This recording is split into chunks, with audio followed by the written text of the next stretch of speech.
Moscou et Beijing poursuivent le travail conjoint dans le cadre du partenariat hautement stratégique qui lie les deux nations et puissances mondiales de premier rang. Comme à l'habitude des relations sino-russes contemporaines, indépendamment de la conjoncture internationale et des gesticulations d'une évidente minorité planétaire. Les relations Chine-Russie rendent extrêmement nerveux l'axe de la minorité planétaire nostalgique de l'unipolarité, non pas seulement en raison du niveau stratégique le plus élevé dans l'histoire contemporaine de ces relations entre les États russes et chinois, mais également par la capacité des deux civilisations et puissances mondiales à faire avancer les projets et les intérêts conjoints sans prêter attention à ceux qui tentent par tous les moyens de nuire aux relations sino-russes et à l'ordre mondial multipolaire moderne. Ainsi, et dans le cadre de la visite de 3 jours du chef de la diplomatie chinoise Wang Yi à Moscou, lors de laquelle il a rencontré son homologue russe Sergei Lavrov et sera également reçu par le chef de l'État Vladimir Poutine, le haut représentant de la République populaire de Chine a rappelé que la Chine et la Russie sont amis pour la vie.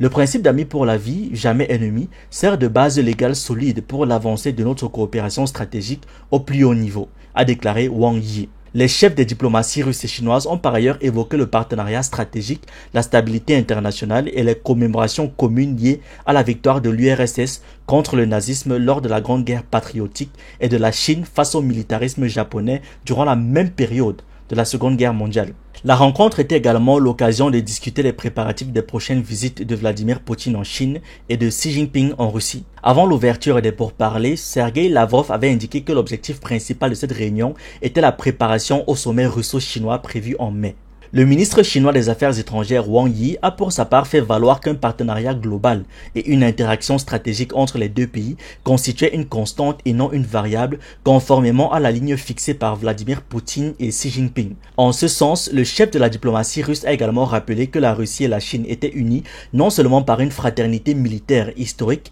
et une frontière commune, mais aussi par des traditions séculaires de bon voisinage et une large convergence de leurs intérêts nationaux. Selon lui, les rencontres entre le président russe et le président chinois donnent toujours un élan puissant au développement ultérieur des relations bilatérales qui ont atteint un niveau sans précédent et continuent de progresser dans tous les domaines. Le chef de la diplomatie russe a souligné que, d'après la majorité des observateurs, la coopération entre Moscou et Beijing constituait un facteur stabilisateur pour la scène internationale. Le ministre chinois des Affaires étrangères a souscrit à cette analyse, estimant que la Russie et la Chine, en tant que grands États voisins, puissance mondiale et membres permanents du Conseil de sécurité de l'ONU, portaient une responsabilité particulière dans la préservation de la paix et du développement à l'échelle planétaire. En termes de perspective, cette nouvelle visite du chef de la diplomatie chinoise en Russie marque non seulement la force de la stabilité des relations entre les deux des 3 principales puissances mondiales, mais également la ferme volonté à poursuivre la marche commune en avant. Une solidité des relations face à laquelle les ennemis de la multipolarité restent totalement impuissants.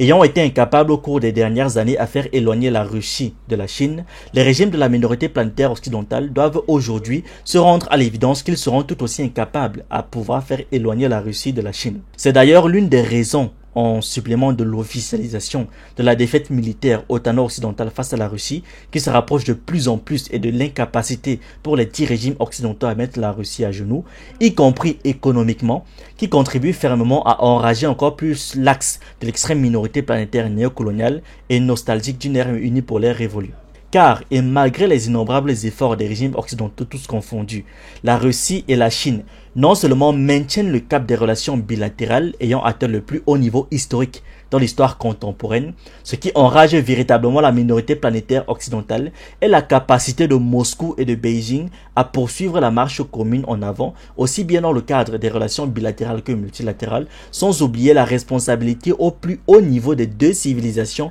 dans la défense et la promotion de l'ordre mondial multipolaire moderne, à faire la sourde oreille aux aboiements de ceux qui ne seront plus en mesure à imposer leur diktat à l'humanité.